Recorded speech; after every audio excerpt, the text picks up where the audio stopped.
0.235 আসবে এখানে, দেন হচ্ছে 15/51, এখানে আসবে হচ্ছে 0.294, দেন হচ্ছে 24/51, এটা আসবে হচ্ছে 0.471, আর এটা তো আসবে জিরোই, কারণ জিরো দিয়ে যদি আমরা 51 ভাগ করি জিরোই চলে আসবে। তো নেক্সট জেনারেশনে সিলেক্ট হওয়ার প্রবাবিলিটি চেয়েছে আপনার কাছে, এই যেটা হচ্ছে আমাদের প্রবাবিলিটি। তো এই আশা করছি 1 নাম্বার কোশ্চেনের সলিউশন টোটালি আপনি বুঝতে পেরেছেন। 4টা ক্রোমোজোম ইনিশিয়ালাইজ করে নিয়েছি, দেখিয়েছি যে আমাদের 3টা ক্রোমোজোম অ্যাকসেপ্ট হয়েছে, একটা রিজেক্ট হয়েছে, এবং নেক্সট জেনারেশনে সিলেক্ট হওয়ার জন্য যে প্রবাবিলিটিটা সেটা আমাদের ক্যালকুলেট করতে বলা হচ্ছিল, সেইটা আমরা ক্যালকুলেট করে ফেলেছি। তো আশা করছি 1 নাম্বার কোশ্চেন সলিউশন আপনার হয়ে গিয়েছে, 5 মার্কস আপনি পেয়ে গিয়েছেন। তো আমাদের এখন নেক্সট 5 মার্কসের জন্য ফাইট করতে হবে। তো নেক্সট 5 মার্কসে আমাদের বলা হচ্ছে সিলেক্ট ক্রোমোজোমস ফর জেনারেশন 2। আমরা আছি জেনারেশন 1 এ, আমাদের সিলেক্ট করতে বলা হচ্ছে ফর জেনারেশন 2। এখানে যেটা হচ্ছে ফ্যাক্ট, দেখেন ক্রোমোজোম যে 4, এটা তো আমাদের নেক্সট জেনারেশনে যাওয়ার প্রবাবিলিটি 0। এখানে একটা একটু বোঝার চেষ্টা করেন, দেখেন আমাদের বলা হচ্ছে জেনারেশন 2 এর জন্য হচ্ছে ক্রোমোজোম সিলেক্ট করতে। তো এখানে আমাদের নেক্সট জেনারেশনে যে আমরা যাব, জেনারেশন 1 থেকে তো আমরা জেনারেশন 2 তে যাব, তাই না? তো এখানে যেটা হচ্ছে ফ্যাক্ট, ক্রোমোজোম 4 এর ফিটনেস ভ্যালু 0, নেক্সট জেনারেশনে সিলেক্ট হওয়ার প্রবাবিলিটি একদমই নেই, 0। তো এটাকে হচ্ছে আমরা বাদ দিয়ে দিচ্ছি। এটা এরকম কিছুই আমাদের কাছে এখন নেই। এখন আমাদের কাছে এই 3টা ক্রোমোজোম আছে, বাট ইনিশিয়ালি আমরা 4টা ক্রোমোজোম নিয়ে কাজ শুরু করেছিলাম। তো আমরা 4টা ক্রোমোজোমই চাচ্ছি, মানে আমরা ওই স্ট্র্যাটেজিতেই আমরা আগাবো কাইন্ড অফ, ঠিক আছে? তো এখন যেটা হচ্ছে ফ্যাক্ট, যেহেতু হচ্ছে আমাদের একটা ক্রোমোজোম চলে গেল, 4টা আমরা কিভাবে বানাই? ধরছি আমরা রলেট হুইল সিলেকশন দিয়ে, সে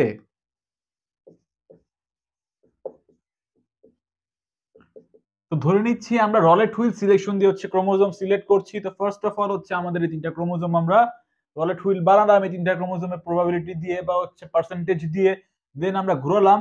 ধরে নিচ্ছি ফার্স্ট এবার উঠলো হচ্ছে ক্রোমোজোম 3। তো ক্রোমোজোম 3 নিলাম আমরা। ক্রোমোজোম 3 এর ভ্যালু কত? ক্রোমোজোম 3 এর ভ্যালু হচ্ছে 1101। দেন ধরলাম হচ্ছে আবার ঘোরালাম আমরা, আসলো হচ্ছে ক্রোমোজোম 2। তো এটা ক্ষেত্রে ভ্যালু কত? এটা ক্ষেত্রে ভ্যালু হচ্ছে সে ক্রোমোজোম 2 হচ্ছে 0110 আসলো। দেন আবার আমরা ঘোরালাম, আসলো হচ্ছে ক্রোমোজোম 3। তো ক্রোমোজোম 3 কত? ক্রোমোজোম 3 হচ্ছে আমাদের 1101। দেন আবার ঘোরালাম, আসলো হচ্ছে সে ক্রোমোজোম 1। তো আমরা পেলাম ক্রোমোজোম 1 কত? ক্রোমোজোম 1 হচ্ছে আমাদের 0101। তো এই হয়ে গেল হচ্ছে আমাদের জেনারেশন 2। আমাদের জেনারেশন 2 হচ্ছে আমরা পেয়ে গিয়েছি। জেনারেশন 1 এ ছিলাম আমরা, দেন হচ্ছে আমরা পাবো হচ্ছে এখন জেনারেশন 2 পেয়েছি আমরা, ফাইন। এটা হচ্ছে আমাদের জেনারেশন 2, এবং বলা হচ্ছে জেনারেশন 3 জেনারেট করতে। এখানে আমাদের যেটা বলা হচ্ছে make single point crossover at point 3 and generate generation 3। Generation 2 তে আমরা আছি, এখানে হচ্ছে আমাদের বলা হচ্ছে সিঙ্গেল পয়েন্ট ক্রসওভার করতে এট পয়েন্ট 3। তো এখানে আমরা এগেইন সিলেক্ট করতে পারি দুইটা ক্রোমোজোমকে যারা প্যারেন্ট হবে, এবং তাদের নিয়ে হচ্ছে আমরা নেক্সট জেনারেশনের দিকে যাব। তো ধরে নিচ্ছে আমরা এগেইন রলেট হুইল সিলেকশন ইউজ করেছি, দুজন ক্রোমোজোমকে আমরা নিয়ে নিয়েছি, তারা প্যারেন্ট হয়ে গিয়েছে। লাইক হচ্ছে C3 কে নিয়ে নিয়েছি, এটা হয়ে গিয়েছে প্যারেন্ট 3। জাস্ট হচ্ছে ধরে নিচ্ছি, আসছে কি আসছে হচ্ছে এখানে C3 হচ্ছে 1101 যেটা হচ্ছে প্যারেন্ট 3 বলছি আমরা, আবার হচ্ছে প্যারেন্ট 2 ধরছি, P2 ধরে নিচ্ছি, নাম দিয়ে দিচ্ছি একটা, জাস্ট সেটা কিছুই না। এটা হচ্ছে আমাদের 0110। এই দুটাকে হচ্ছে আমরা নিয়ে প্যারেন্ট বানিয়ে দিলাম, এবং তাদের মধ্যে হচ্ছে আমরা ক্রসওভার করাবো কত পয়েন্টে? এট পয়েন্ট 3, মানে হচ্ছে এই যে এই পয়েন্ট, একটুখানি আঁকাবাঁকা হয়ে গেছে, এই পয়েন্টে হচ্ছে আমরা ক্রসওভার করাবো। তো ধরছি ক্রসওভারের পরে আমরা অফস্প্রিং 1 পাবো। তো ক্রসওভার যদি আমরা করি, আমরা কি পাবো? কি বিট ভ্যালু আমরা পাবো হচ্ছে আমরা 110। এটা ক্ষেত্রে অফস্প্রিং 2 এর ক্ষেত্রে আমরা কি পাবো? এটা ক্ষেত্রে আমরা পাবো হচ্ছে 011। এই 0 চলে আসবে এখানে, এই 1 চলে আসবে এখানে। তো আমরা দুইটা অফস্প্রিং পেয়ে গেলাম। তো জেনারেশন 3 টা কেমন হবে? জেনারেশন 3 টা হবে হচ্ছে আমাদের এমন যে এই দুইটা অফস্প্রিং, একটা হচ্ছে অফস্প্রিং 1 এবং একটা হচ্ছে অফস্প্রিং 2, যাদের বিট ভ্যালু হচ্ছে 11, এখানে হবে হচ্ছে 0, এবং হচ্ছে এখানে হচ্ছে 011, এখানে হবে হচ্ছে 1। এবং এই দুইজনের প্যারেন্ট থেকেই তো হচ্ছে আমরা অফস্প্রিং পেয়েছি। তো প্যারেন্টের ক্রোমোজোম আমরা নেক্সট জেনারেশনে নিচ্ছি না, সন্তানেরটাই নিচ্ছি, বাট এই দুইজনেরটা আগেরটার মতো রেখে দিয়েছি।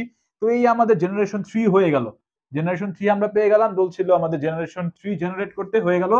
এখন আবার বলছে এগেইন শো করতে যে এই যে আমাদের জেনারেশন 3 এর যে ক্রোমোজোম গুলো রয়েছে এটা কি অ্যাকসেপ্টেড হয় নাকি রিজেক্টেড হয় আমাদের আবার চেক আপ করতে হবে। তো আবার যদি আমরা চেক আপ করি একই প্রসিডিউর, সে ওএস 1 এর জন্য যদি আমরা দেখি, ওএস 1 এর জন্য কি হবে, অফস্প্রিং 1 এর জন্য, অফস্প্রিং 1 এর জন্য হচ্ছে আমরা কি ভ্যালু পাচ্ছি 1 1 0 0। তো এটা ক্ষেত্রে 1 1 মানে কি এ বি কে ইনক্লুড করেছি, শুধু আমরা এ বি কে ইনক্লুড করেছি, মানে হচ্ছে এখানে 5 যোগ 3 মানে হচ্ছে 8 KG. 8 KG is less than 12 KG. তো এখানে আমাদের ফিটনেস ভ্যালু কত আসবে, 12 যোগ 5 মানে হচ্ছে $17। ডলার হচ্ছে 17 আসবে। তো এখানে যেহেতু আমাদের এটা 12 কেজি থেকে ছোট, অ্যাকসেপ্টেড হবে, এন্ড ফ্যাক্ট ইজ এখানে হচ্ছে আমরা এগেইন হচ্ছে যে কমেন্টে তো যেতে হবে আমাদের। তো আমরা হচ্ছে যে কাজটা করছি, ওএস 1 এর ক্ষেত্রে হচ্ছে ফিটনেস ভ্যালু কত আসছে, $17 আসছে, এটা আমরা লিখে রাখছি। দেন কে আছে, দিয়েছে অফস্প্রিং 2 কত, 0111, এটা হচ্ছে 0, এটা 0 1, এটা হচ্ছে 1। তো দেখি আমাদের এটা কি আসে ভ্যালু।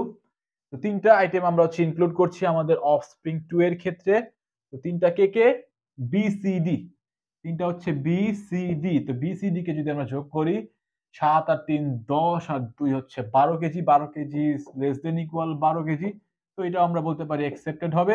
যদি যোগ করি তিনটা কে বিসিডি 15 7 $22। এখানে অফস্প্রিং আসবে হচ্ছে $22, মানে অফস্প্রিং 2 হবে হচ্ছে $22। ফাইন। তো এখানে আমাদের এতটুকু শেষ, দুইটার ক্ষেত্রে চেকআপ শেষ। এখন হচ্ছে আমাদের C3 ক্রোমোজোম 3 এর ক্ষেত্রে চেকআপ করতে হবে। এটা মনে হয় আমরা আগে চেকআপ একবার করে এসেছি, যদি আগে চেকআপ করা থাকে এটা কপি পেস্ট মেরে দিবেন। আর যদি চেকআপ করা না থাকে আপনি আবার একটুখানি কষ্ট করে নতুন করে করবেন। তো ক্রোমোজোম 3 এটা কি হবে, এটা হচ্ছে আমাদের 1101, 1101 মানে কি 1101, এটা ইনক্লুড, এটা বাদ, এটা ইনক্লুড। 5 আর 3 8 আর 2 10 কেজি মনে হচ্ছে আমরা এটা করেছিলাম এর আগে। তো 10 কেজি ডলার আসবে কত, ডলার আসবে হচ্ছে 10 কেজি তো অ্যাকসেপ্টেড হবেই, ফাইন।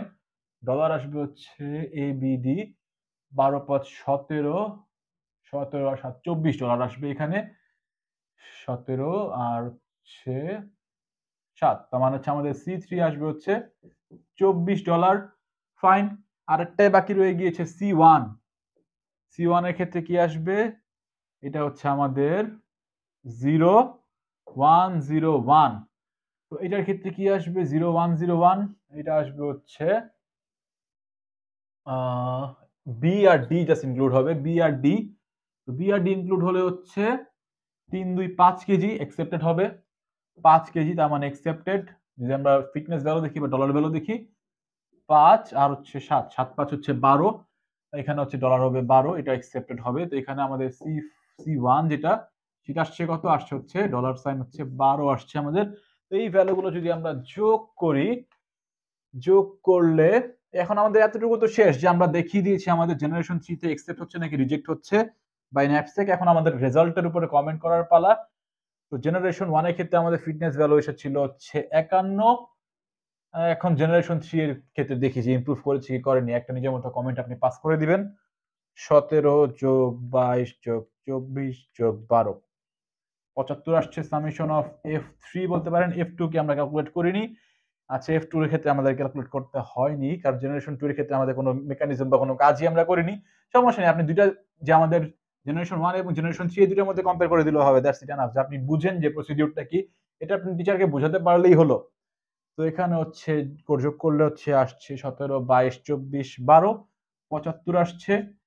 এখানে আমাদের দেখেন আগে ছিল কত, আগে ছিল 51, জেনারেশন 3 তে আসার পরে হয়ে গেল কত, সামেশন অফ F3 আসলো হচ্ছে আমাদের 75, মানে হচ্ছে আমাদের ফিটনেস ভ্যালু হচ্ছে ইমপ্রুভ করেছে। এতটুকু লিখে দিলেই কমেন্ট হয়ে গেল। আশা করছি বুঝতে পারছেন যে কিভাবে কি প্রসিডিউর, কিভাবে কি হলো।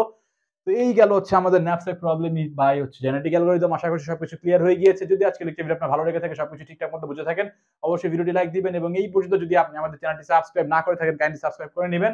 এবং all the best for your exam. আসসালামু আলাইকুম।